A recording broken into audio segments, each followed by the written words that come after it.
she's back in the middle. So hopefully everybody stays healthy because I'm pretty sure that they will give the fans a great match every single time. So with Ateneo, hopefully stay healthy and continue to play together as one team. And then yung performance ng sister mo, how can you assess that? Very proud. Alam mo yun si Danny kasi fighter talaga si Danny. A lot of people are they will usually counting her out. Maraming sinasabi on social media, but the people are entitled to their own opinion, and Danny gets that fuel those types of people. Talagang hindi na nagpa-fire sa kanya, and she's just ready every single time. She may not play, she may play, depending on coach, but she's always ready. That's one thing that we really told her. Ready ka lang palagi, whether you play for one set, you play the whole game, you play for 2 minutes, 1 minute. Importante is give your best. Then how can you react naman na si Alyssa is doing naman, nagko-commentator na rin, then good naman yung feedback sa kanya? Madali lang. I think it's easy for her since she plays the sport and she knows a lot in terms of, she knows the players and naman kung ano yung mga nangyayari sa loob ng court, and it's a good way to enhance it, something to enhance her skill, maybe it's something to do after she retires, after she stops playing, still be around the sport, around volleyball, kasi syempre parang hirap talaga iwan yan, kung buhay mo ginagawa, and then pag when time comes, you have to stop, at least you're still around coaching or doing commentating volleyball for them. Then now that you're back playing basketball, how was it feeling? Actually, tinext lang ako pinapadala, kaya medyo hindi ko lang mag-guess na pala. Tinext lang nila for this. But I'm allowed to play on June 24 pa.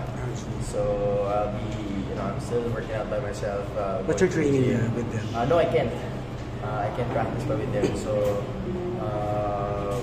hopefully, ewan ko for some reason, mabilis yung oras para mapaglaro na ako agad. Kasi I'm very eager to help my team, help NLEX, our dream of making it to the finals and eventually win the championship.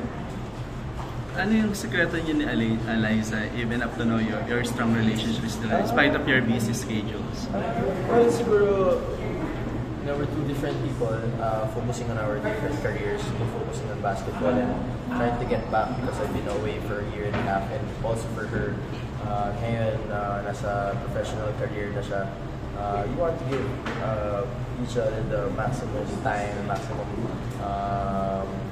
exposure to make the most out of our careers at a very young age pa rin ngayon. So I guess us supporting one another, pag may basketball, pag may volleyball, we don't interfere about our togetherness, our social life when it comes to our priorities, which is our sport. So pag may game kinabukasan, may practice kinabukasan, hindi walang date, diba?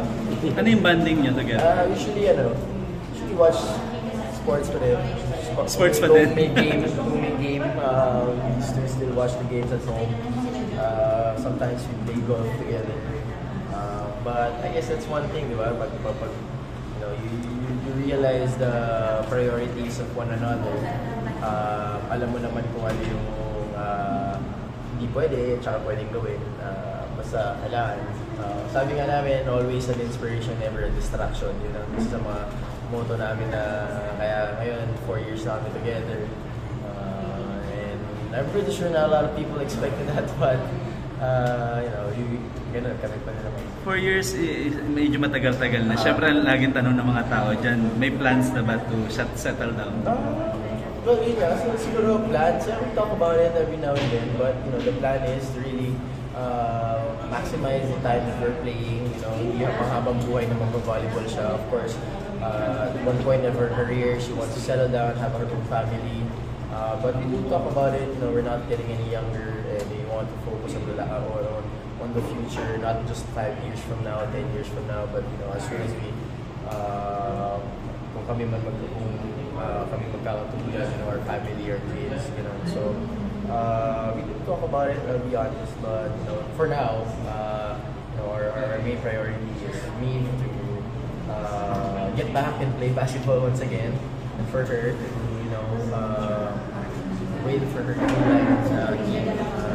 sa dadating na PTL conference.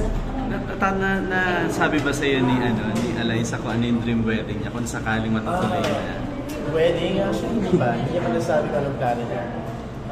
Swerte ko lang kasi si Eliza very matipid siyang person. So, Simple. ayaw niya ng very extravagant. Ayaw niya na, pero feeling ko sinasabi niya lang yun, di ba? Ang dream naman ng mga babae sa pag kinasal sila, di ba? So isang tone dapat, kung isang beses ka lang ikakasal, gusto mo, di ba? Bongga naman. So, I'm pretty sure she's just saying it now na she wants to keep it simple, but once it's there, hindi ko naman din siya mapipigilan, di ba? Hindi ka na rin masyadong nakikita sa showbiz. May mga offer ba to enter showbiz kung sakali? Wala naman din actually. Pero kung sakali ba?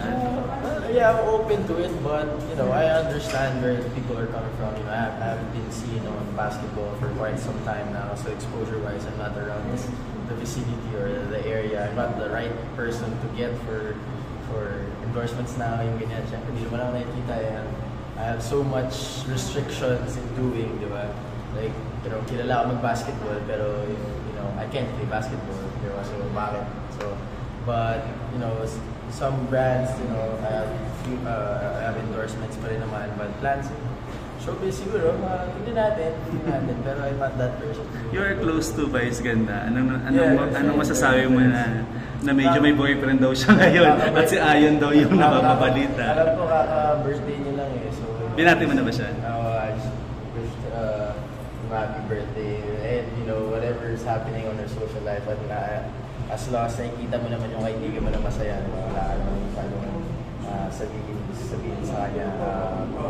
If you see someone genuinely happy, it's because of somebody else, whether one boyfriend man or just an inspiration. Keep it that way. It's so much better to be happy, to keep that smile on than being opposite. Masyado nang maraming nega sa mundo ngayon.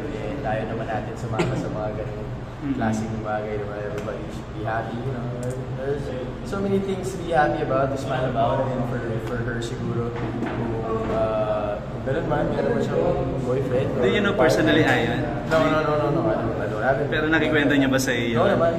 We're kung ako din, I would ask the person what's happening with his or her personal life. And I'm not in the position to do so in the first place, but we respect one another. We respect whatever you have, whatever. Just happy for her and whatever's happening sa career niya.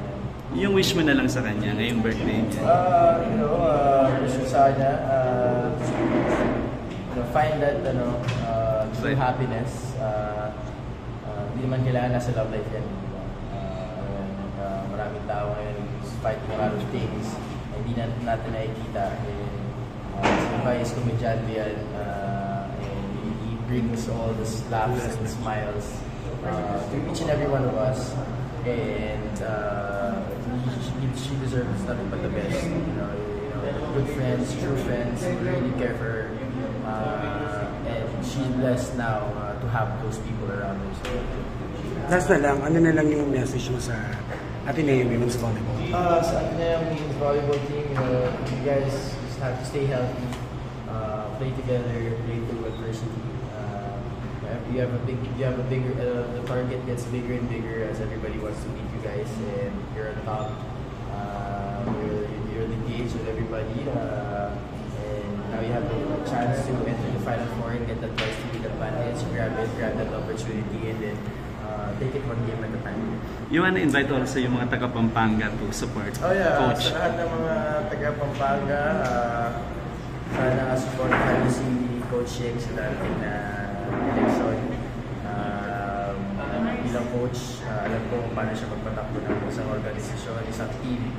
And talagang maganda yung mga advocacies sa yung mga programa niya para sa inyo.